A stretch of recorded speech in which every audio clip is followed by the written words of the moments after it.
आज आम्ही Morgan Stanley जी गोरेगावमध्ये company आहे, जे नाशिकमध्ये जो गंभीर प्रकार घडला, लव जिहाद बोला किंवा त्या एका मुलीला HR नी धर्मांतरण करायला लावलं, त्याच धर्तीवरती मुंबईमध्ये जेवढं कॉर्पोरेट सेक्टर आहे तिकडे मनसेकडनं आम्ही पत्र देतो आहे.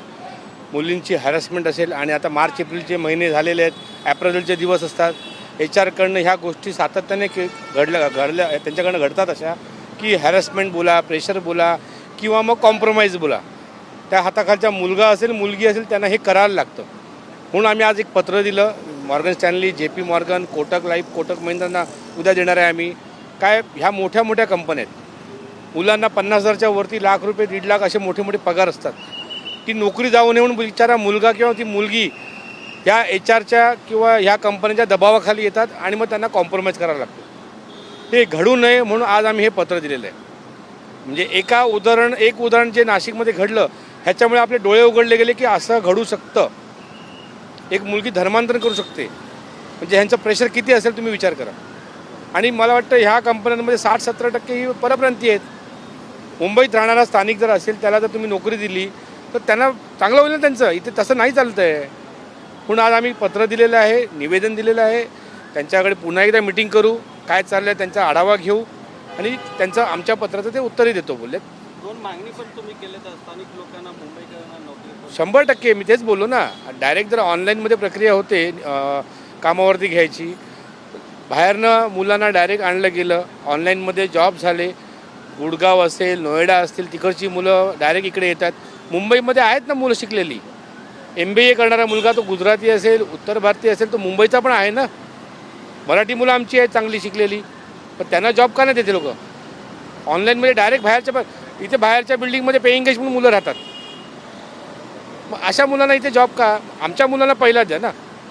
तो येणार, इथे सेटल होणार आणि ह्यांच्या धर्तीवरती इथे त्याचं घर उभं राहणार. पण स्थानिक जो मुलगा घर घेऊन बसला आहे त्याचं घर कसं चालणार?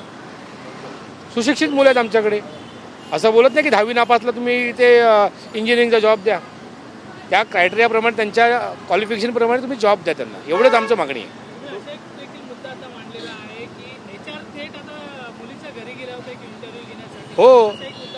हो, उदाहरण आहे माझ्याकडे. त्यांनी मुलीनी जेव्हा ॲप्लिकेशन दिल्यानंतर तो मुलीला बोलला की मी तुझ्या एरियात येतो इंटरव्ह्यू घ्यायला. पण त्याला आम्ही तशी धडा दिला तेव्हा. ही 2 वर्षापूर्वीची घटना आहे. त्याला जे धडा द्यायचा तो धडा दिला आम्ही त्याला. मग तो ह्या गोष्टीचा अशा आपल्यापर्यंत एखादी गोष्ट येते. तशी नाशिकचं उदाहरण आलं, तसं हे माझ्याकडे उदाहरण आलं. अशा एखादी गोष्ट बाहेर येते, कॉर्पोरेटची गोष्ट बाहेर येत नाही. कॉर्पोरेट जगत हे वेगळं आहे, त्यांची दुनिया वेगळी आहे. म्हणून ह्या गोष्टीवरती एक त्यांना अंकुश लागला पाहिजे. म्हणून आम्ही पोलिसांनाही पत्र दिलं आहे की तुम्ही यांच्यावरती अंकुश ठेवा. जो मुलगा कामाला येतो इकडचा कोण मुलगा कुठे राहतो काय माहिती. फक्त बाहेर उतरल्यावरती दिसतंय आपल्याला की मुलं सिगरेट पितात, मुली सिगरेट.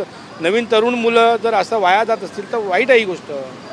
म्हणून स्थानिकांना आम्हाला प्राधान्य द्या, एवढंच आमची मागणी आहे. आज तुम्ही निवेदन केलं आहे, जर प्रकार घडला दुसऱ्यानंतर तर पुढचं पाऊल काय? अरे असा जर प्रकार घडला तर नक्कीच त्याला दणका द्यायला लागेल. HR जर मुलीला त्रास देत असेल, मुलीची सेफ्टी होणार नसेल, तिला हॅरॅसमेंट होणार असेल, मुलांना हॅरॅसमेंट होणार असेल तर नक्कीच त्याला दणका देणार आम्ही. 100% दणका देणार. पण जर प्रेमाने काम होतं तर त्याला दणका द्यायची गरज लागणार नाही मला वाटतं. धन्यवाद.